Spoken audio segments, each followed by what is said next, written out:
And hello, everybody. Welcome to today's workshop. My name is Humberto Gurmilan, also known as Professor G. I just want to welcome you to this virtual workshop on body language.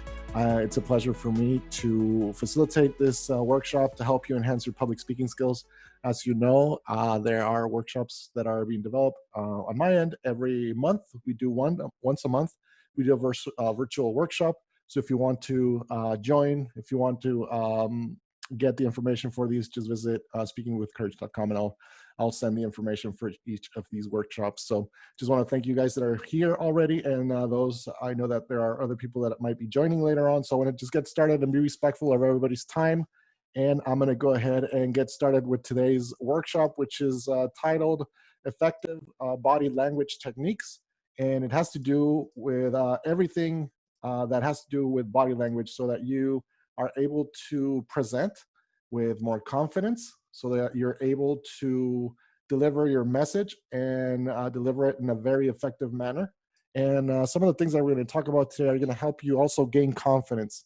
You're going to learn a little bit about the both sides of body language, how it affects your body, how it affects your mood, but also how your mood and your emotions are going to affect body language. So we're going to talk about that for the next few minutes. So again, thank you for joining this virtual workshop, Effective Body Language Techniques. And I am Humberto Gurmilan, but my students call me Professor G. So it's really a pleasure to share this information with you guys. So let's get started. One of the biggest things that I always teach is that everybody can improve public speaking.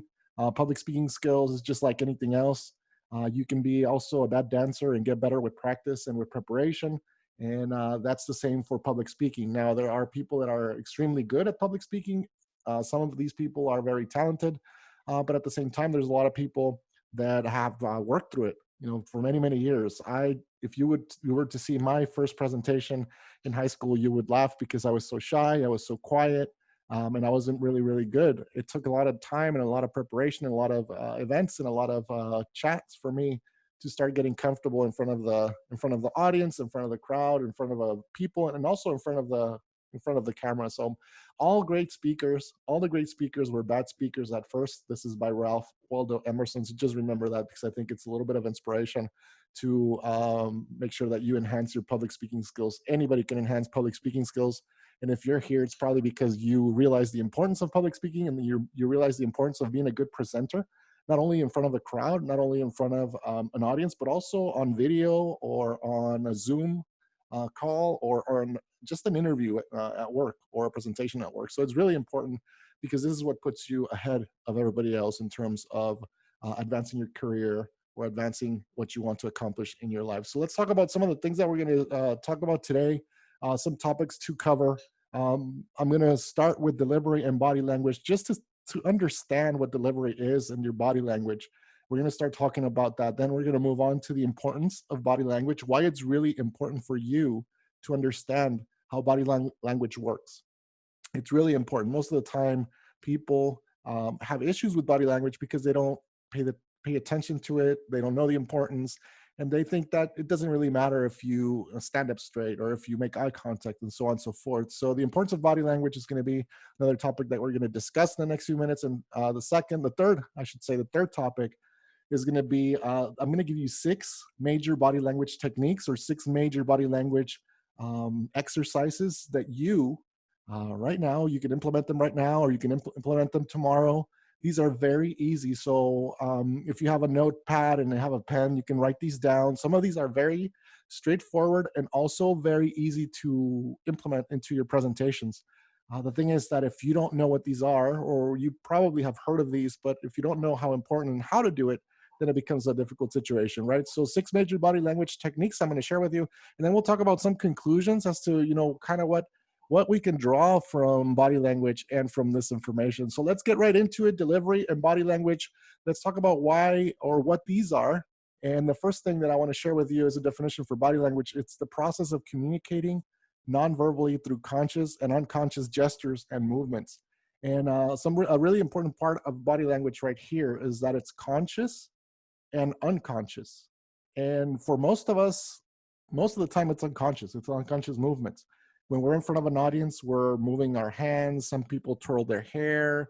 Some people are walking back and forth. They don't stay still. Some people clap their hands. Everybody has different issues with body language. Some of these are subtle. Some of these are very big. Some of these are very noticeable, and it all has to do with your emotional state and also with the preparation that you've put ahead of time for the body language. So body language, conscious and unconscious gestures and movements, very important to understand this. And also the other term that I'm going to be using for the next few minutes is delivery, which is the manner or style of giving a speech or a presentation. So when somebody says, oh, he has really good delivery, that means that their vocal tones are good. That means that they articulate very nicely. That means that they make eye contact. That means that they use hand gestures appropriately. That means that even their dress attire or their attire is also part of that delivery because it represents something to the audience, right? So delivery is more like a package because you can know your topic very well.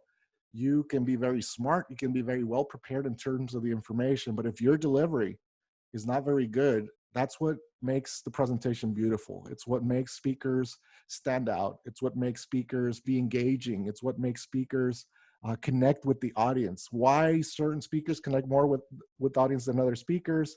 It's because of delivery. And you've probably, off the top of your head, you probably have listened to speakers here and there on social media. There's videos all over the place on YouTube. And then the ones that really appeal to you. The ones that you can identify and say, wow, this is a really good speaker. I really like how he talks. And sometimes the message is not even that important if you think about it.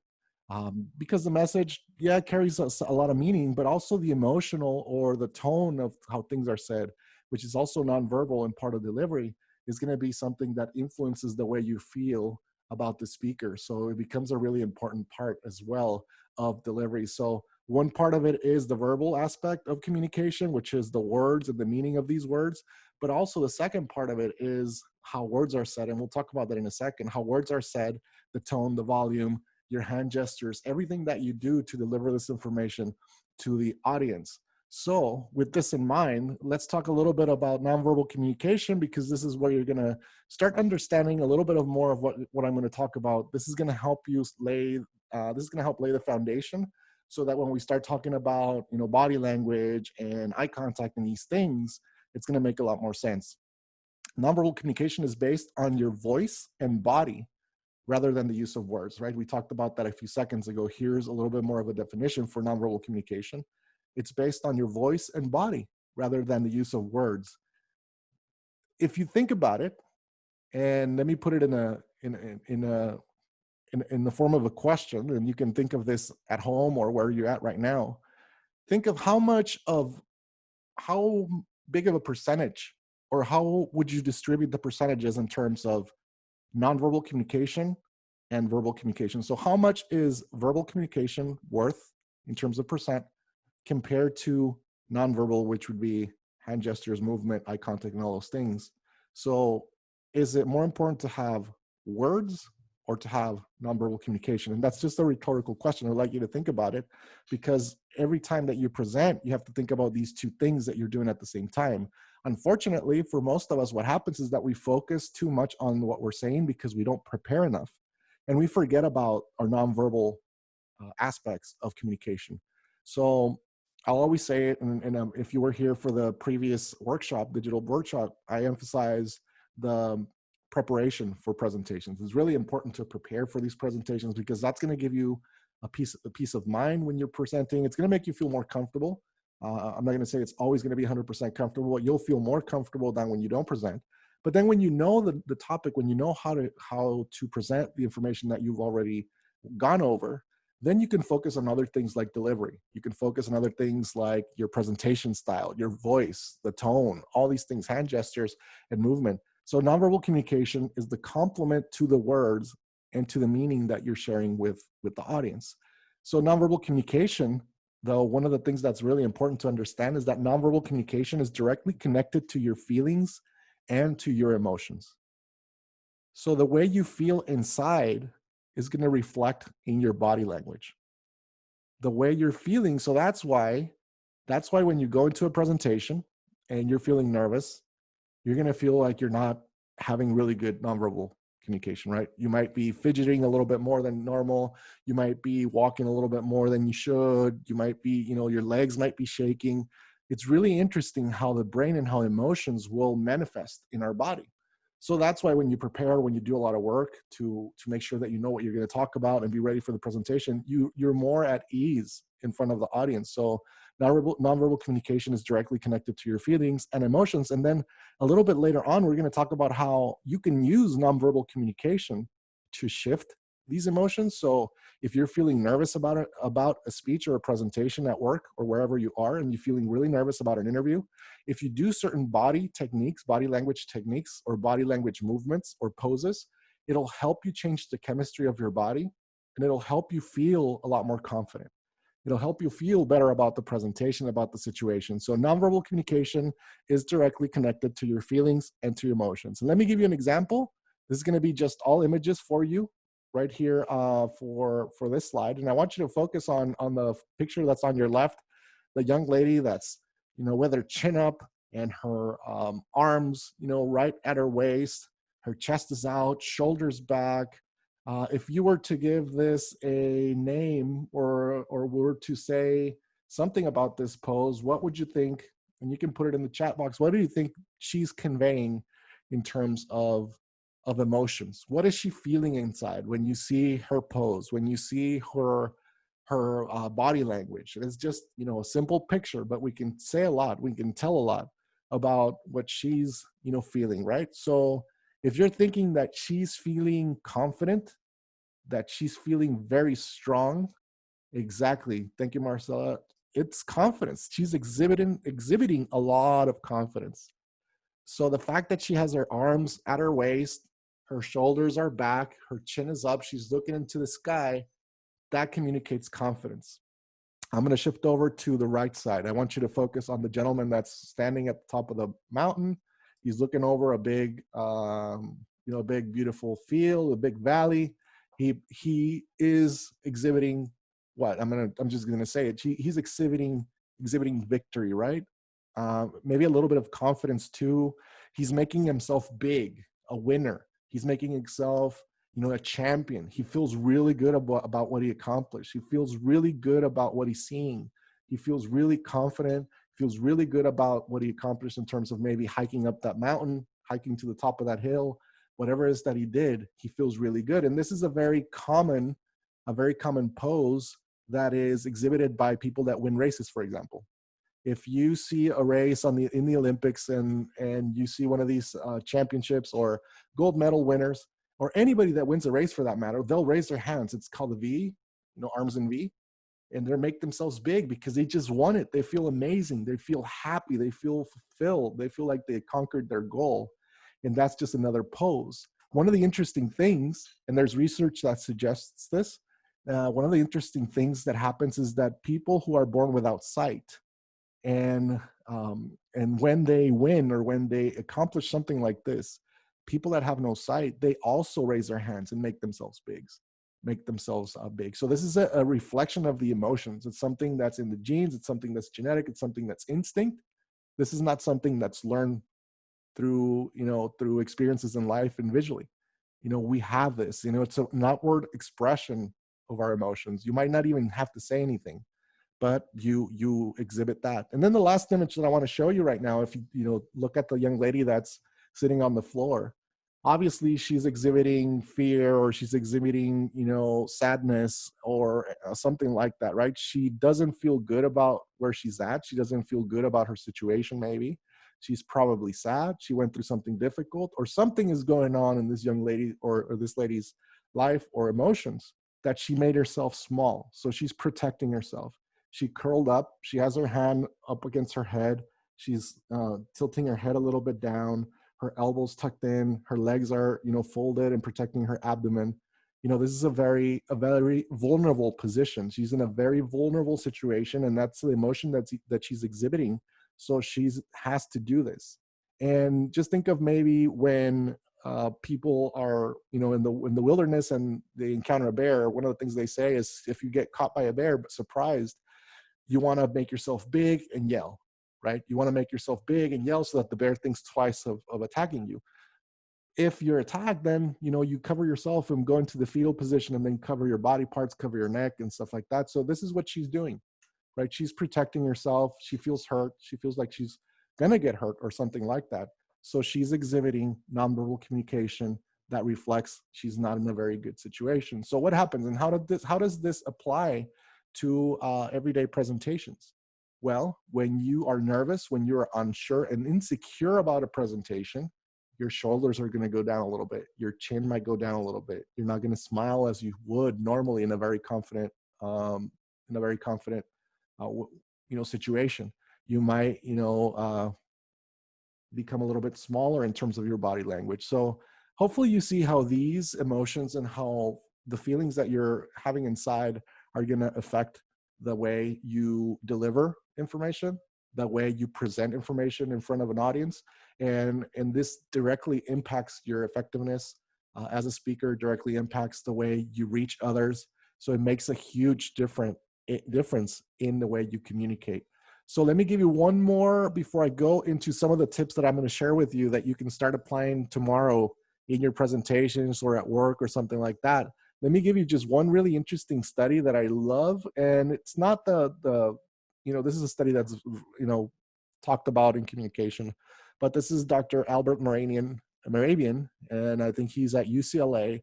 And he conducted some research a while back that it's kind of controversial, but I think it's still very interesting to think about and to ponder and understand what he did. But I'm not going to bore you with the methodology of what he did or the type of study. But basically, he tried to figure out how much of communication, when it comes to sharing emotions and feelings, how much of communication is verbal and nonverbal. If you go back a few slides when we were talking about the verbal part of communication and the nonverbal part of communication, we were talking about that, there's different percentages. Well, Mehrabian, I should say Dr. Albert Mehrabian at UCLA. I don't know if he was at UCLA when he did the study, but anyway, regardless, he came up with the study, and it's one study that's cited a lot in communication. There's a lot of controversy as well because it's not exact, it's not an exact science to figure out what percentage is verbal and what percentage is nonverbal. But Dr. Albert Mehrabian conducted a study that yielded these results. His study yielded results that said that 7% of communication in terms of feelings and emotions happens through words. So the meaning of the words in this study is only 7%. When I saw this, and when anybody sees this, you immediately think, oh, come on, can't be right. I'm not going to dispute it because I haven't done the research, but it's just, some numbers that I think are, and I'll give you my thoughts in a second. The second statistic that he shows or he shares is that 38% of message pertaining to feelings and emotions is paralinguistic, which means how the words are said. So how you say things when you're sharing emotions means a lot. It means a lot in communication. It's about 40%, according to a study. And finally, about half of percentages, 55 to be exact, of the message pertaining to feelings and emotions is in facial expression. So your facial expressions, your eye contact, everything you do with your face is going to say a lot when you're sharing feelings and emotions. Now, obviously, this doesn't make a lot of sense if you transmit it or if you translate into a presentation, because there's not a lot of emotional or relational messages being shared. You're not sharing a lot of emotions unless it's something that you're really passionate about. Maybe you are sharing emotions. But this is just interesting to see. I would say that, it differs depending on the situation, but 7 seems like a very little percent in terms of words. I would think that words mean a little bit more, maybe 20, 30%, maybe even 40, right? I would like to think that it's 50-50, but I think nonverbal communication is a little bit more. But like I said, this is a very controversial study, and people question it and people talk about it, in communication circles because it is controversial. But anyway, nonetheless, it's a really interesting study that shares and says that nonverbal communication is a very important part of how we communicate, about how we share feelings, about how we share emotions. And in your relationships, just think about the situation where when you are sharing emotions with somebody. Sometimes you are sharing very few words, and you can tell that there's a lot of pain, right, in the conversation. There's a lot of emotion being felt or being transmitted by the person that's just saying a few words because of how slow they're speaking, and their voice is, breaking up and things like these. So it does become a huge part, nonverbal communication, of how we share emotions. So how does that apply to us? Well, most of the time, the reason why we want to enhance our delivery in nonverbal communication is to be a better presenter, right? Some of you might be teachers out there. Some of you might be, um, managers at work, or at least have some sort of role where you need to present in front of an audience. Maybe you're a salesperson. It doesn't matter the field that you're in. It is likely that if you want to advance your career, or if you want to have success, if you want to be a good manager, a good employee, or a good director, or whatever it is that you are, or maybe even the community, a leader, that you want to have good delivery, that you want to be able to communicate effectively. And if you implement these 6 things that I'm going to share with you right now and work on them, then you're going to enhance your delivery immediately. You're going to enhance your presentation skills immediately. And these are not very difficult to implement. Now, the disclaimer that I do want to share with you before I share this is that nothing is going to beat preparation. So you have to prepare first. You have to make sure that you prepare for the presentation, and you know very well what you're going to talk about, know the structure, how you organize the information, which is something that I'll be talking about in a future workshop, how to organize your presentation. But if you do the preparation, if you go over your notes quite well and do it many times, and then practice a few times at home or whenever, you're going to feel a lot more comfortable, and then you can focus on these things. Because you can't focus on these 6 things in nonverbal communication in your delivery if you don't feel comfortable delivering the information that you're going to be delivering. So that's a disclaimer that I always say. Preparation is king over everything. But then after you prepare, then you can start implementing these. So the first one is going to be proper eye contact. I'll share in a second, my tip for that. I'm also going to talk about posture and hand gestures. I'm also going to talk about movement in the room, voice tone and volume, facial expressions, and personal appearance. So these are the things, or these are the tips, or the qualities, or the parts of nonverbal communication and delivery that are going to be important for you. I'm sure there's others out there that I can share with you, but these are the most important to me, at least. And these are the easiest to work on and the easiest to implement, so that you can become a very effective speaker in a very short amount of time. It's going to bring your delivery and your presentation skills to the next level immediately. And obviously it takes practice and time and experience, but eye contact is probably the most important part of communication. They say that the eyes are the window to the soul, and this is how we connect with others. If you don't make eye contact with people, they're not going to trust you.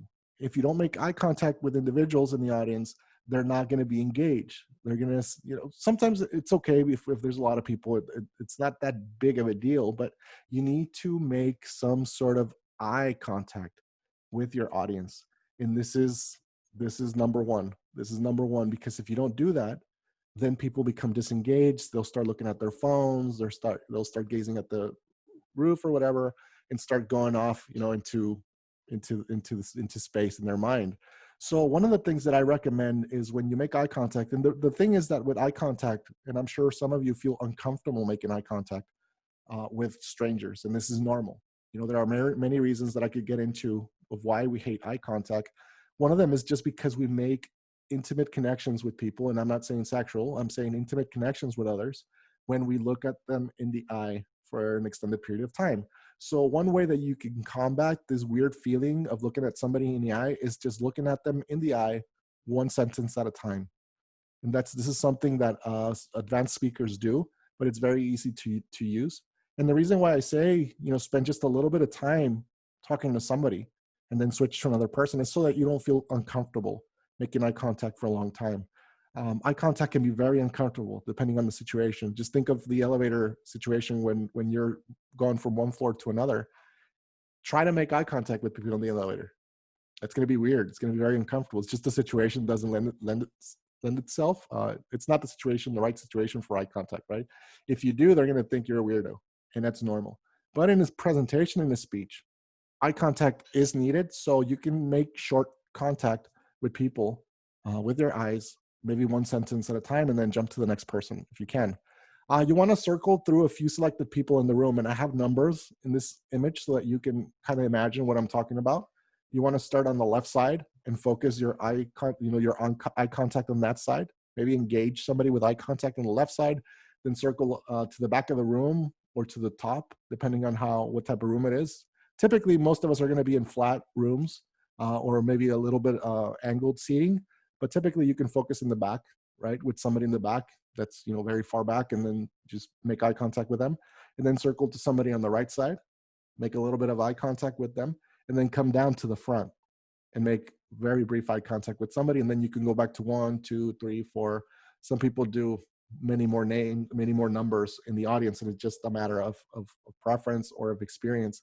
But if you start like this, it's going to help you make better eye contact, and it's going to give the audience the impression that you're addressing everybody in the crowd, not just everybody in the group, not just one person in the front and one person on the side, right? So it gives you the opportunity to look around, and it helps. So put this into practice. Is going to help you out. And then you want to avoid gazing into space, obviously, or onto the floor. You don't want to be looking up. You want to make eye contact, and you don't want to be looking down at the floor or at your notes all the time.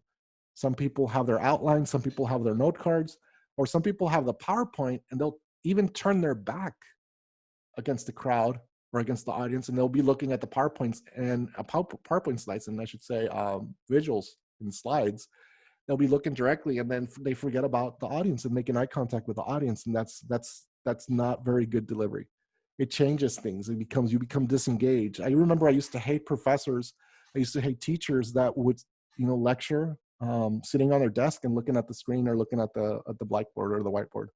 It was just really annoying, because then when are you talking to me, right? You got to talk to me and talk to the class. Don't talk to the screen or to the blackboard. And unfortunately, a lot of people don't realize that they do this, because it's their subconscious or unconsciously they're doing this eye contact with the wall or the whiteboard or their notes or something like that. So one sentence per person, circle through a few selected people in the room, 1, 2, 3, 4, and then also avoid that gazing into space, right? Because when we're thinking about things, we look up, we start thinking about things. This is when there's lack of preparation, obviously, because you don't know what's coming up in terms of what you want to say. So you look up or you look down. It just depends, and there's a lot of meaning in looking up and looking down. We can talk about that at some other time, but there's also meaning there. One last thing about eye contact, though, this is really important. If you hate looking at people in the eye, you can do this 1, 2, 3, 4 exercise, but look at people in their forehead, or look at people in the top of their head, their crown, or their hair. Look at people there. It's going to give the audience the impression that you're looking at people in the eye. Nobody's going to know. You're not going to be looking at people in the eye, so you don't have to worry about the weirdness about looking at people in the eye. Eventually, with practice, and when you do this more and more and more, your eyesight will lower from the top of the head of the audience members to their eyes. So it just takes time, and it's practice. This is one of the tips that my college professor a long time ago shared with me, and it helped a lot. So eye contact is a very important part of communication, and it's an important aspect of nonverbal communication. And you can use this to enhance your eye contact if you feel uncomfortable making eye contact with others. Next tip: posture and hand gestures. Posture and hand gestures are also pretty important. They're not a deal breaker, but you do need to understand where your hands are at all times. You do need to understand that you want to sit up or stand up straight. If you're talking sitting down, or if you're in a Zoom call, you don't want to be slouched over, resting on your arm, kind of like this. It just communicates that you're disengaged and that you're not very up to the presentation or up to what you're saying. So you want to have, sit up, stand up straight. If you're presenting, stand up straight. That's important. Think of your shoulders always, shoulders back, and relax your hands. That's also another tip. And these are very easy things to do. Obviously, you have to think about these things when you're presenting. Maybe before you start, always know that you want to have your shoulders back, and think about your shoulders, and also use your hands. Maybe I used to always grab a pen or grab a little piece of paper to have it in my hands, because it helps me keep them in place, right? You're not moving your hands all over the place. You're not going crazy and wailing your arms. One of the things that we do also, listen, if you're Italian or Latino, you're more likely to be using your body to communicate and using your hands and doing all these things. That's normal, and that's okay. As long as it's not distracting to the audience. And if it is, they'll get used to it because they know it's natural. So the key here for hand gestures, especially, is to be natural. You want to have your hands resting, on your sides, or you want to have them, up in front together and hold on to your hands. And it just all communicates something different to the audience, but you don't want to be, moving them crazily all over the place. So I have a quick question by Sylvia. Hi, Sylvia. If presenting in person to a large audience, would you walk around? Yes, I'm going to get to walking around and movement in the room. That's a huge, huge part of it. And that's a little bit more advanced public speaking, but it's also really easy to implement. So Sylvia, great question. Give me a second. I'll get to movement in the room because that's going to be another really easy tip that you can implement in your public speaking skills. Very easy to have your chin up.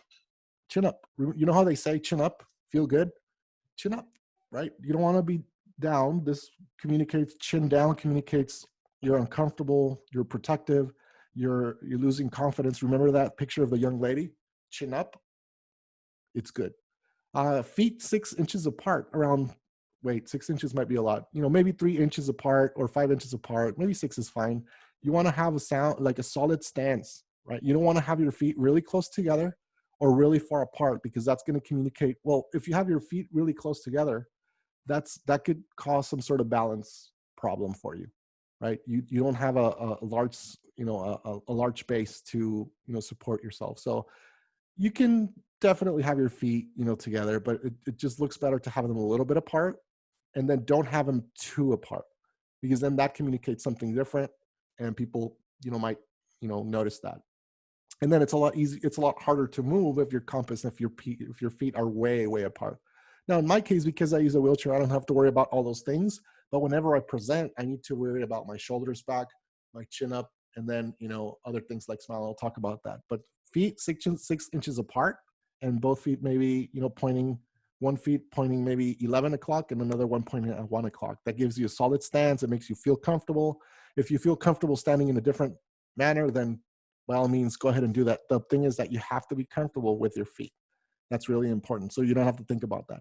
And finally, this goes with the hands. Avoid your hands in your pocket. Avoid twirling your hair. And this is sometimes unconscious behavior, because we're expressing, our emotions and our insecurities inside. And you might twirl your hair. You might pull your ear. You might be playing with the pen, clicking the pen, that sort of stuff. You might be tapping your foot. You might be, shaking your knees. You might be doing a lot of things, but your hands in your pocket, it's not good. Your hands in your back is not good, because it means that you're hiding something, right? And this is unconscious behavior, and it's in a subconscious message that you're sharing with the audience, that you're hiding something. There's FBI agents that, are able to think of these things. Thank you, Alec. Thank you for the comments. And thank you for participating. Thank you for joining, guys. I really appreciate you being here. So we're going to continue with the tips now. I'm going to move on to now movement. And Sylvia, this is the one where you were asking about movement in the room. If you guys have seen a caged tiger, or if you've gone to the zoo and you've seen maybe a caged animal, you've probably noticed that they walk back and forth in front of the cage, right? Of the bars of the cage. I don't know if you've ever seen that.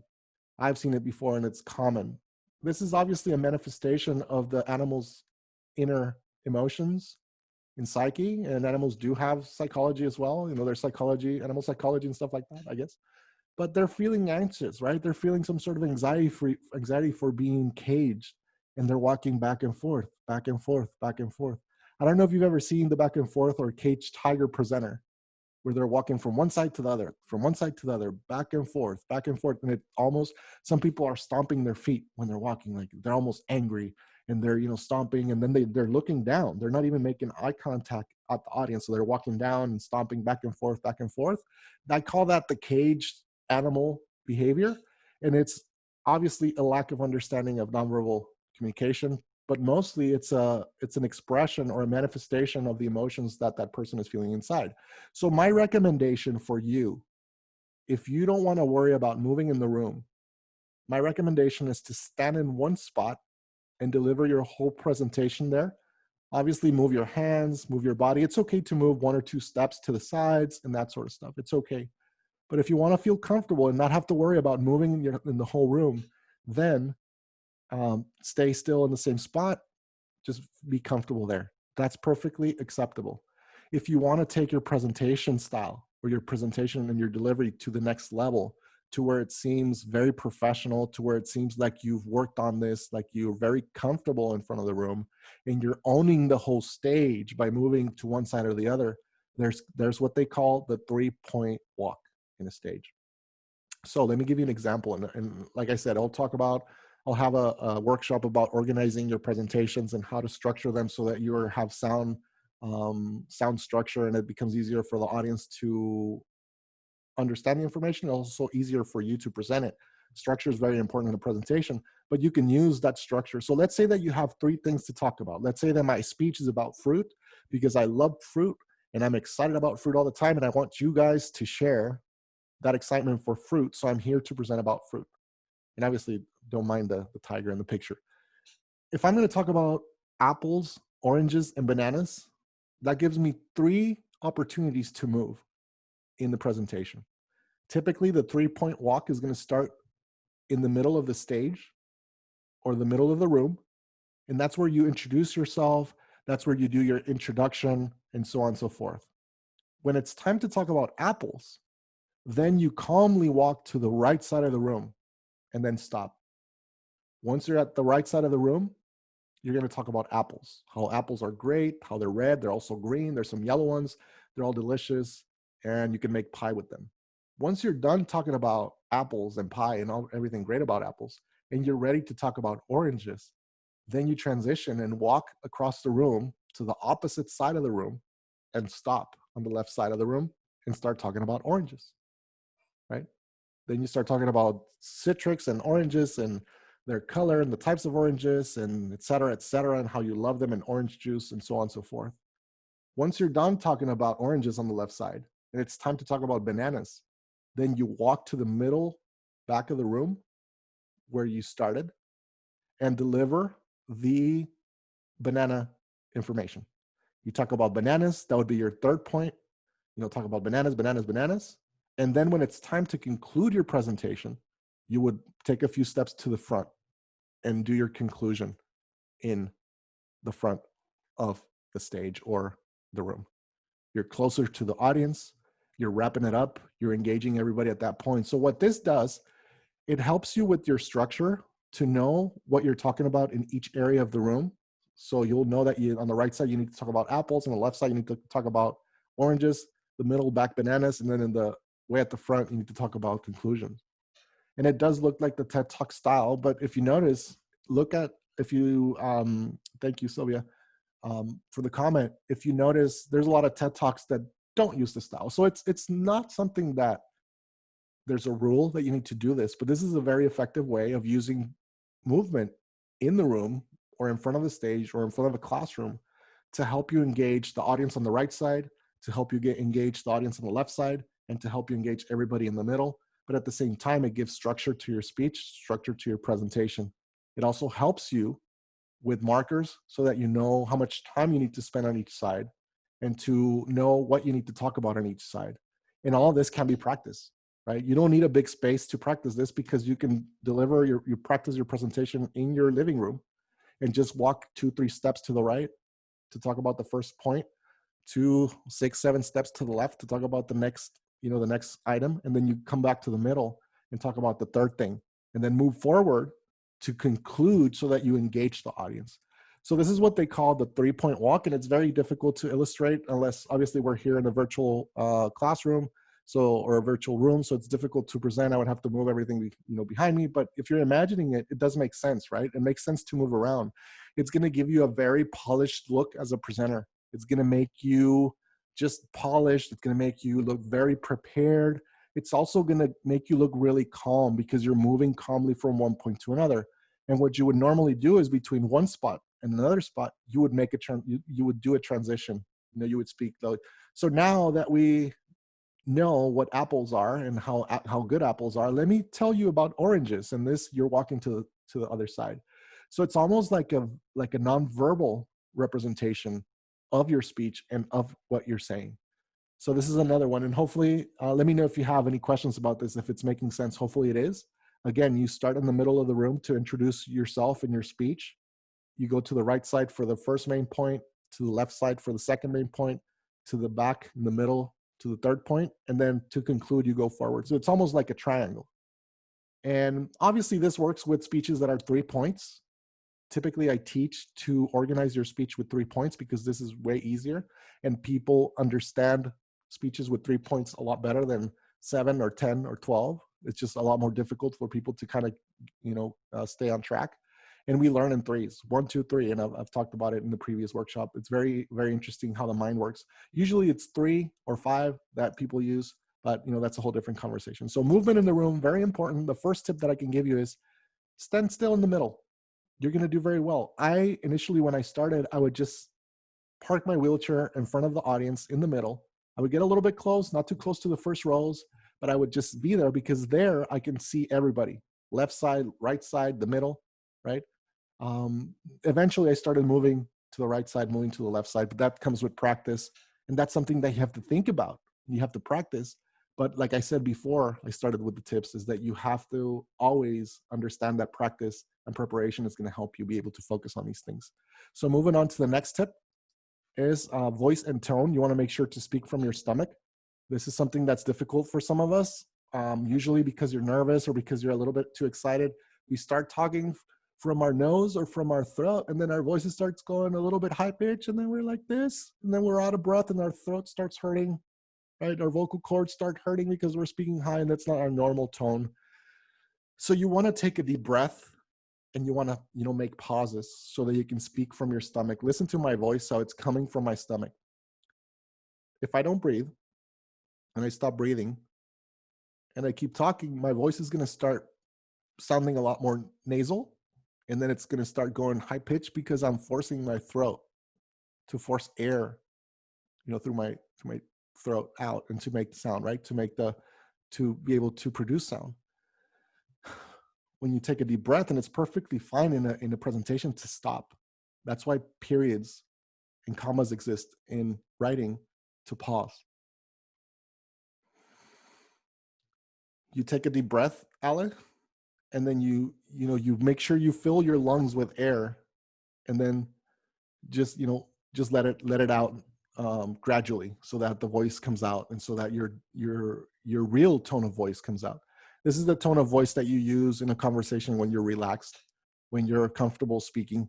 What happens, like I mentioned earlier, is that when our nervousness is going up and our adrenaline's gone up because we're in front of an audience, we start tightening up.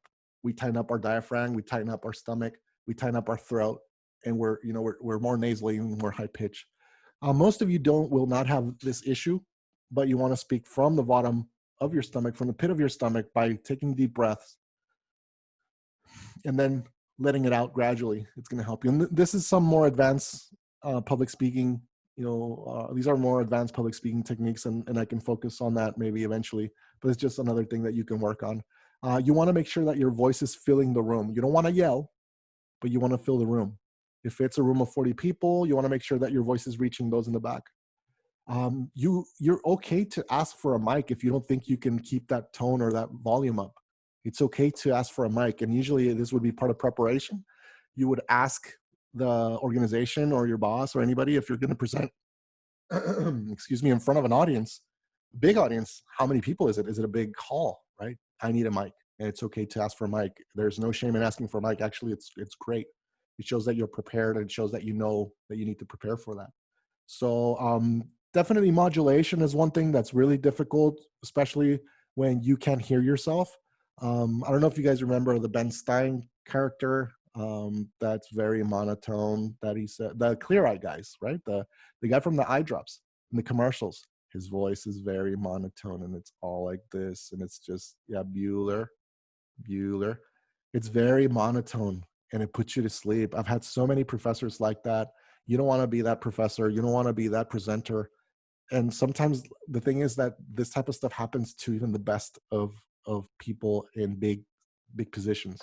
There's big CEOs, big administrators that don't know how to modulate and how to have ups and downs. You want to inject some emotion into what you're saying, because if I'm saying that this was really, really big, I'm expressing it and I'm sharing it with the tone. So this is where nonverbal communication again comes into place.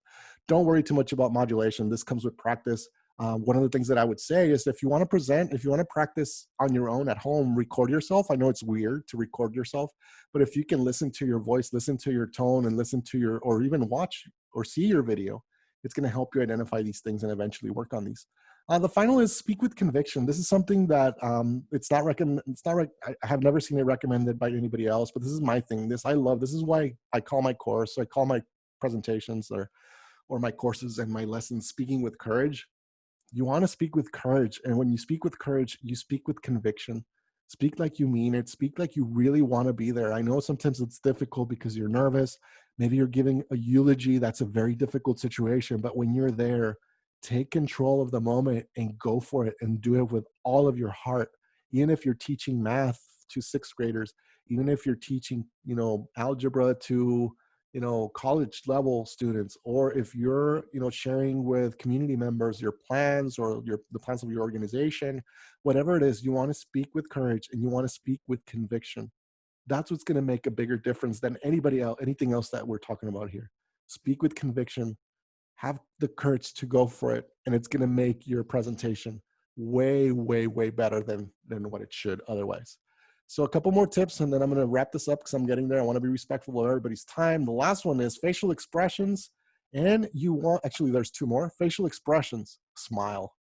That's my biggest tip. Smiling is huge. There are studies that show or that say or that have the findings that say that when you smile, it's more likely that people will like you and people will pay attention to you. It only takes a few seconds or a couple of minutes for somebody to trust you or to gain the trust of somebody. If you don't smile, it's probably not going to happen as quickly as it would, or it probably won't ever happen. So always I'm not saying, have a super huge smile, like you just won the lottery. No. Just have a slight smile, a small smile is going to do wonders for you. That means that you're confident. That means that you're comfortable in the situation or conversation. If you're in an interview, don't, smile. This is going to help you get that job because they'll notice that you are comfortable in that situation, that you're likable, right? And the principle of liking says that people will agree with you at a higher rate when they like us. And that's a standard right there. Signals confidence, signals friendliness, signals openness, and it engages. So always smile. Even if you feel uncomfortable, smile. It's going to make a big difference. And finally, the last tip that I can share with you guys is that you want to dress for success. Your personal appearance is really, really important in any presentation, either virtual or in person. The same dress codes apply in person, in virtual rooms, as they do in person. You want to dress for the occasion. The last time I interviewed, I had a job interview for a college, professor job, and which is the last time I got hired at a college. And I was wondering, I was pondering, I was thinking to myself, should I wear like a sports jacket and just like a t-shirt or a polo shirt and then slacks, or jeans and a shirt with tie? And I said, oh, I'm just gonna wear the full suit with a nice tie and a nice shirt. And what happened is that the after the interview, the actual one of the people that were in the interview panel, they actually said to me, hey, you wore a full suit. That is pretty cool. I guess they don't see full suits, so people will notice your dress, how you dress, and it says a lot about you. It says a lot about the seriousness of why you're there and what you want, and so on and so forth. So dress for the occasion. Don't go on Zoom presentations with like a towel on your head, or it's okay to not wear pants or shoes. Be wearing shorts, but as long as the top of your body, for example, is well dressed, you're fine. What they can see. I did television for many years, and at some point I said, you know what? Nobody's seeing my legs. I'm gonna wear shorts, or I'm gonna wear jeans and tennis shoes. And up top, I'll wear a jacket, a shirt, and a tie. It's all about the presentation, right? So use solid colors also for business meetings, dark colors for serious interviews. Don't go with the very bright, if you don't need to. If that's your wardrobe, then it's fine. Some people look really good in those colors. It's not a big deal, but use solid colors for business, so on and so forth. And then personal appearance also enhances confidence and change attitude. So if you dress for success, and I'm sorry to just repeat that because it's very simple and it's from high school, probably you probably remember that, or for elementary school or junior high school. Dress for success. I don't know if you remember those days. It does make you feel more confident. If you dress up, you feel better. You feel good about yourself and you feel more confident, and then eventually transmits or translates into a better presentation. So personal appearance is also very, very important. So what? And so what we learned today, delivery and body language are very important factors in communication. It's easy to change attitudes, the attitude with your body language, and it's easy to express your attitude through body language. And finally, your body language is a reflection of your emotions, another point that we learned today. And then you can shift your emotions by using body language. So one example is the power posing. When you shoulders back, chin up, all that stuff, it's going to change the way you feel. So it's going to make you feel a lot more comfortable in your presentation. If anybody else has any questions, I'm going to wrap it up because we're going a little bit past the time. I want to, again, thank you guys for the opportunity to share a little bit about, so yeah, I'm catching myself now. I want to thank you for the opportunity to share some of these tips. I love teaching. I love doing this. And stay tuned. Be sure to visit my website, humbertogurmilan.com. There's some articles there about productivity and also about public speaking. I also have the YouTube channel, which is called Speaking with Courage, where I'm publishing some tutorials, like 5-minute videos about public speaking. This presentation is also going to be on YouTube, and I'm going to share it also through email and so on and so forth. So share, these tips and lessons. I'd be happy to share them also with you and other people. So thank you again for the time. Thank you for being here. It's always special for me to teach and to see some familiar faces here.